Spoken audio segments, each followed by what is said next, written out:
Bon, mi-avril 2020, 6h30 du matin, je me retrouve ici à l'extrémité de l'oasis, c'est-à-dire on n'est déjà plus dans l'oasis, là dans ce que je montre.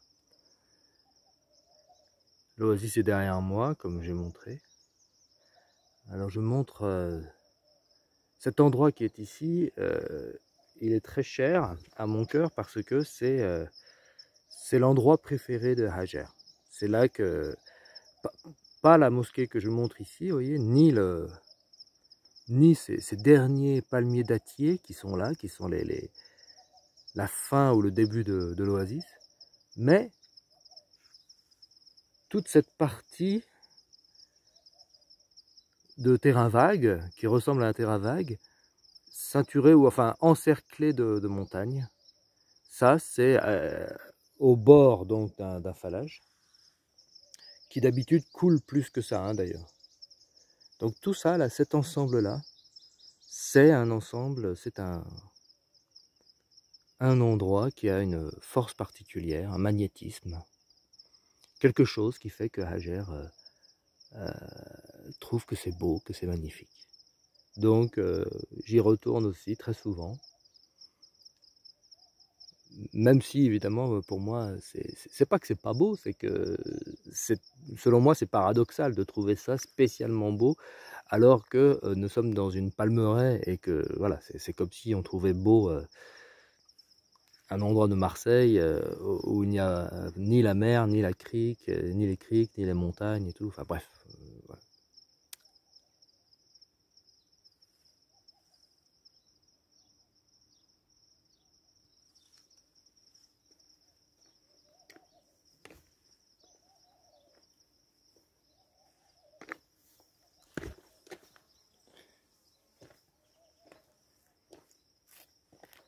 Et ici sans doute un four pour faire la choua, un four dans le sol.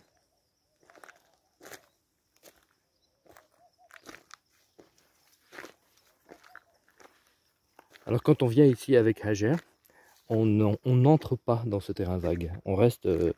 Le rituel, c'est de rester au bord du phallage qui est ici, de rester là, de s'asseoir. Alors moi, ce que j'aime bien quand j'y viens seul, bah, c'est d'aller entrer, d'aller voir ce qu'il en est, quoi, à l'intérieur de ce terrain vague.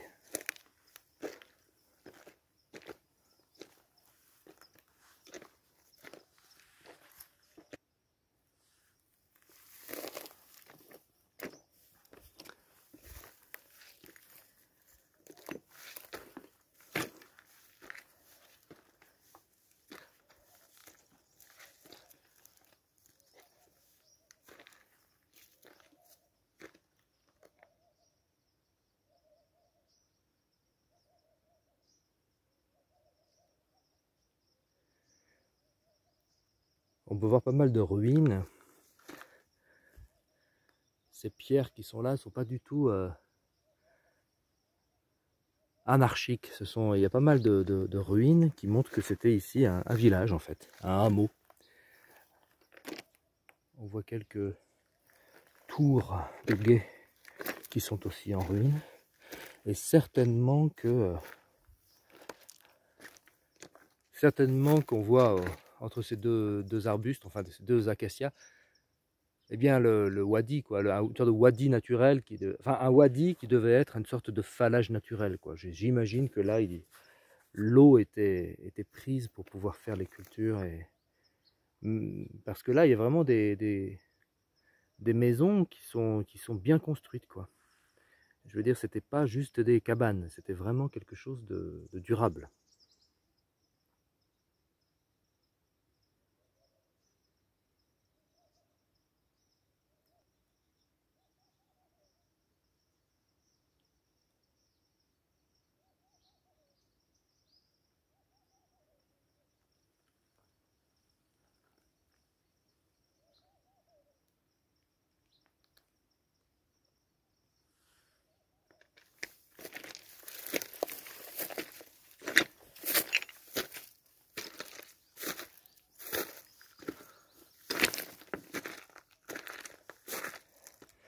On voit une maison vraiment bien construite, quoi, en pierre sèche. Un travail de la bel ouvrage, hein.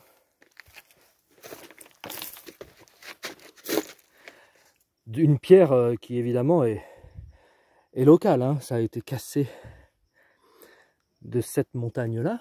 On en a fait comme ça en taillant les pierres, on en a fait un bon. Voilà, on voit un bon travail avec les habituels, bon, bah, une porte d'entrée, et puis les habituels étagères, quoi, qui sont faites à l'intérieur même des murs de pierre. Habituel parce qu'on voit ça dans toutes les maisons abandonnées des villages environnants. On voit bien depuis ce point de vue le début de l'oasis, ou la fin, quoi, selon la perspective où on se tient. Ce que je vais faire maintenant, ce que je fais en fait depuis que j'explore ce coin préféré de Hager, c'est de monter là-haut, c'est de monter sur de m'enfoncer dans cette vallée qui est là, ce wadi, d'aller tout là-haut sur la crête, sur laquelle est un chemin carrossable qui descend ou qui monte de l'autre côté de la montagne vers le tout début du village, c'est-à-dire là où il y a le fort, où vivait le leader, l'imam qui était à la fois leader religieux et leader politique de la région de l'Oasis. Donc ça veut dire qu'il y avait une correspondance directe, enfin une communication directe entre ici, ce petit village là, abandonné, plus qu'abandonné, quoi, en ruine, tellement en ruine qu'on ne le voit pas depuis le phallage où on s'assoit pour contempler ce cirque de montagne là. On ne voit pas ces ruines, on ne savait pas qu'il y avait un village abandonné. Et donc voilà, il y avait certainement un lien assez intense entre ces habitations ici et le tout début, puisqu'il suffit, le tout début du village, puisqu'il suffit de monter là-haut.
Au début, quand je venais ici, c'était pas tellement pour aller tout en haut de la montagne et tout.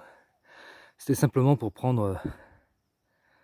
avoir une vue sur l'oasis, quoi. Cette vue que j'ai découverte, alors que je trouve une des plus belles, mais bon, ça dépend de l'inclination du soleil. Il y a des moments quand c'est en fin de journée, quand le soleil est derrière moi et non pas devant. Bon là il est devant nous, donc la luminosité est différente, mais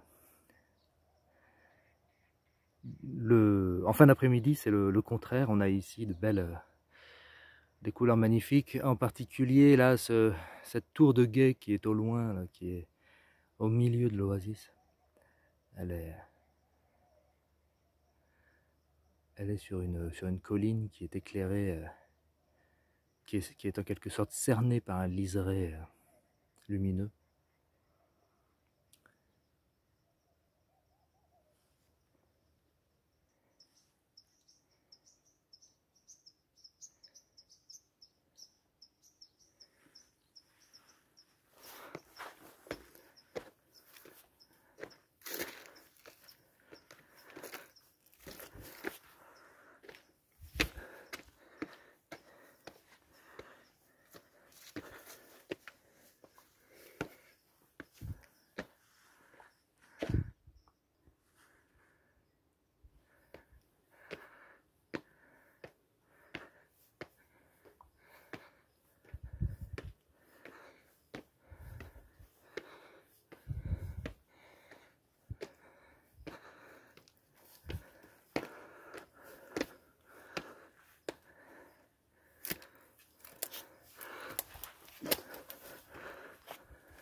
arrive bientôt à la fin de l'ascension.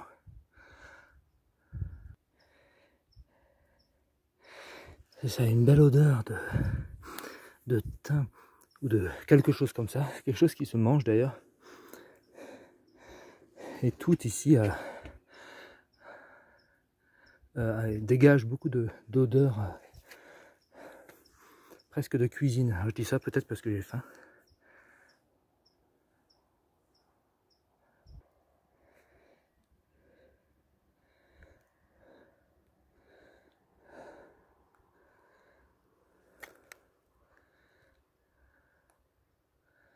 Au fond, là-bas, on voit un homme habillé en vert. Je pense que c'est un travailleur, mais peut-être un travailleur qui se promène. Voilà, bon, on est sur le plateau.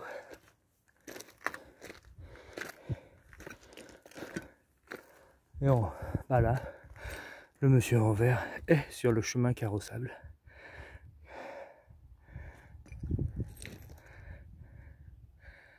Et voilà, on ne voit plus le coin préféré de Hajer, le petit cirque. Mais je vais vous montrer la vue générale sur l'oasis qui se dégage là-bas.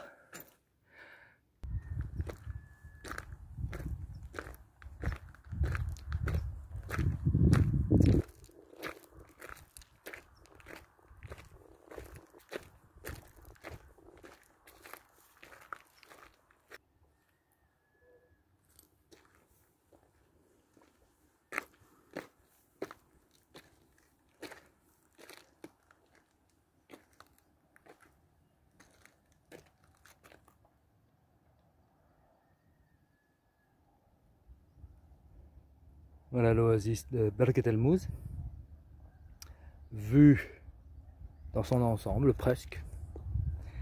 Juste en bas de cette montagne, le village abandonné, Harat Sbani. Et puis là-bas, entre cette montagne et les montagnes du fond, eh bien le nouveau Birket El Mouz, le Birket El Mouz, la nouvelle ville. C'est là où se situe aussi le campus de l'université de Nizwa, qu'on voit là-bas, avec des bâtiments bas qui font penser un peu à une usine. Bah, c'est un peu une usine, hein, c'est une usine, non pas du savoir, enfin une usine du savoir si on veut être charitable, sinon c'est une usine de diplôme, quoi, une fabrique de l'élite du pays, quoi, enfin du pays, de la région. C'est la deuxième université. Elle s'autoproclame la deuxième université du pays. Je dis autoproclame parce qu'en réalité, d'autres universités du pays, comme celle de Sohar, je pense, l'ont dépassée dans certains domaines, en particulier dans le domaine de l'accréditation. Bon, bref, c'est un détail, on s'en fout. Ce qui est intéressant ici de dire, c'est que beaucoup de gens qui habitent et qui fréquentent l'université de Nizwa et le nouveau Birket El Mouz ne connaissent pas l'existence, ou alors connaissent l'existence pour certains, mais ne sont pas allés dans l'oasis, voilà, ne connaissent pas les villages abandonnés, les promenades qu'il y a dans la Palmeraie, etc. C'est étrange, quoi. Il y a deux mondes qui s'ignorent et qui habitent à 1 kilomètre, enfin à quelques mètres l'un de l'autre. Et alors, pourquoi? Parce qu'en fait, les gens qui habitent là-bas, leur axe de communication, on le voit presque d'ici, c'est la route qui s'enfonce vers les montagnes et qui va s'embrancher sur l'autoroute qui rejoint d'un côté Mascate et de l'autre Nizwa. Et donc on a tendance à prendre directement la voiture pour aller là-bas, et on ne s'aventure pas, sauf si on a quelque chose de spécial à faire dans l'oasis, mais on a rarement quelque chose de spécial à faire quand on n'est pas agriculteur. Voilà, c'est la fin de cette petite vidéo matinale. J'espère que ça vous a intéressé.